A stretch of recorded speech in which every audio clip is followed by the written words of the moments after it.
Hope you all are doing well. It's been a week since I last saw you on the last Backseat Driver. This is episode 9. Hope you guys enjoyed this video. Huge thank you to Opel Clermont for sending me out the Opel Astra Sport.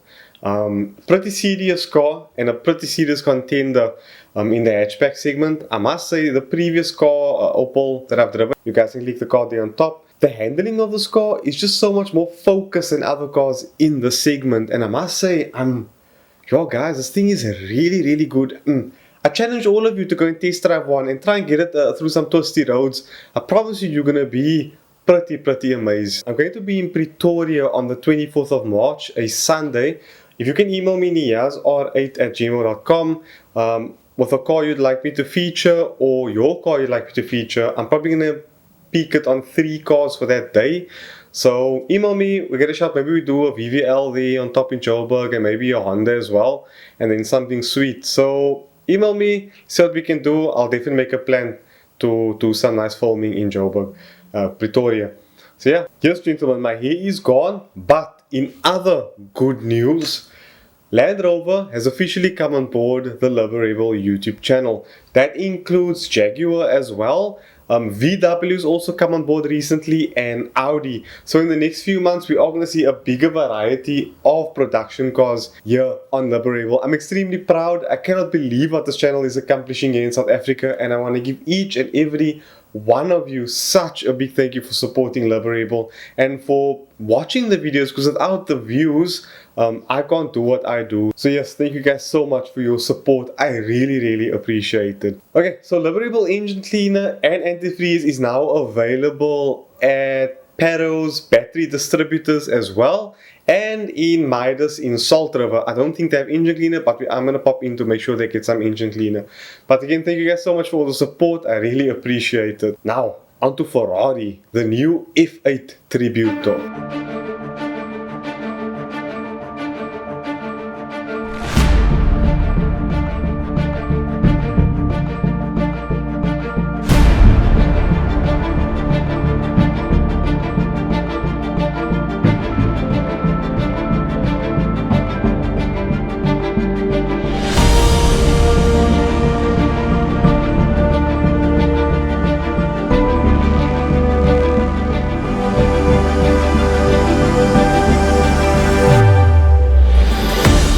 The reason why I brought this car up is because of its amazing engine. Like, I'm talking, it revs to 8,000 RPM and it's turbocharged.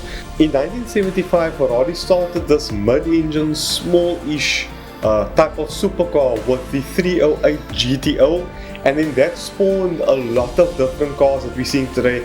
The 430, the 355, the what you call the other one now, the 458 Italia, and so on and so forth. Now the F8 Tributo is a successor to all of these cars. It uses more or less the same engine found in the 488 Pista. That engine is already 50% different to the engine found in the normal 488.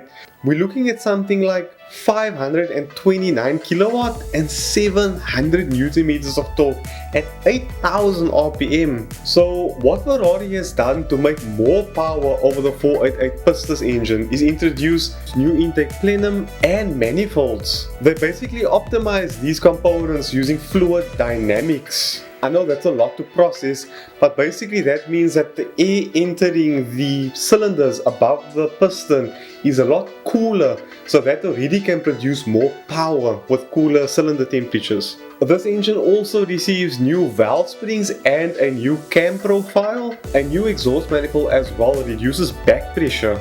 So a lot of these changes come from Ferrari's Formula 1 and the challenge cars. So a lot of the technology that they use there was introduced into this F8 Tributo. So in order to achieve that 8,000 RPM rev limiter, Ferrari's lightened up a lot of the components inside the engine. We're looking at titanium conrods, an in-canal exhaust manifold straight from the 488 challenge car, also a lighter crankshaft and flywheel. Basically all this comes to a number of 17% less inertia on the engine. Ferrari is really pushing turbocharged engines to make them feel as naturally aspirated as possible, with the rev limiter set as high as possible. Ferrari is also using something nowadays called a hard limiter, so the engine doesn't die as it comes to the rev limiter, it just stops dead. And that's actually really interesting. So that means it's faster on the track, there's no slowing down towards the rev limiter.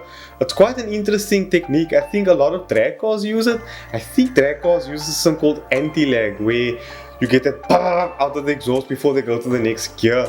So very interesting stuff Ferrari is doing here. I don't know the price yet of this F8 Tributo, but it does look absolutely beautiful, as you can see from these photos. If you like the way the F8 Tributo looks, please vote on top yes or no. I'd like to hear what a lot of you think.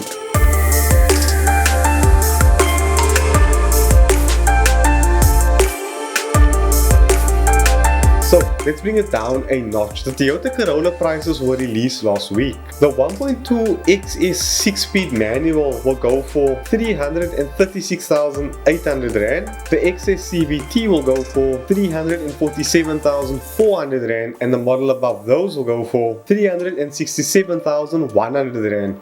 Most of the prices does seem pretty competitive. I actually can't wait to get one of those here in the garage so we can go around it and see what it's like. But I think it's really cool. I love the way the thing looks. It looks actually really fantastic. And I must say Toyota has really stepped up the styling game. Gone are the years of extremely boring cars. We're now in an era of actually pretty handsome cars.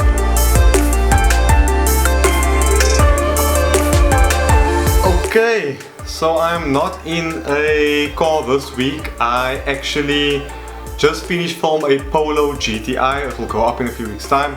So I'm gonna do the 5 questions and the conclusion one time in this end section of this video. I'm so sorry for a shorter backseat driver this week. I'm actually very busy. I'm preparing obviously the whole Joburg, Pretoria trip and things like that. So it's a lot of work that I need to see this week. I'm also taking a 2 to 3 week break from production cars. So I'm gonna focus a bit more on modified, not focus a bit on modified cars, but just take a bit of a break. You guys will still get content every week because I obviously filmed enough content for the next 3 weeks. And then we'll kick off with, I think I'm getting the new Land Rover Disco first to second week of April, third week of April. So yeah, I'll see what happens the first week of April. But anyway, let's answer these questions that you guys sent me. Liam Abrams, are you shooting the Saldanha drags this weekend? Unfortunately, no Liam, I'm not. I am going to try to be there next time. This event is actually quite nice. I saw some Porsches, some GTRs. I even saw a twin turbocharged Lamborghini Huracan on my social media people who I'm following. I see that those guys are there at Saldanha. Looks pretty nice. But inshallah next time I'll be able to make it. Stian van Rensburg, why all the hate towards velocity stacks? I don't hate velocity stacks. I just don't like the way they sound. They actually offer a really good service in which they cause a twirling effect of the air and also a supercharging effect on the intake manifold. So you get a more pressure on top of the inlet valve, therefore more air into the cylinder, obviously more performance. I just don't like the way they sound. The prr sound, it's not for me. And I don't also like that you can only hear the car on the top of the rev range. When you have a car with a proper beautifully built induction kit, you hear the car's throatiness from 2000 RPM all the way up to the red line. And even at the red line, you still get that raspy sound because of the cam lift.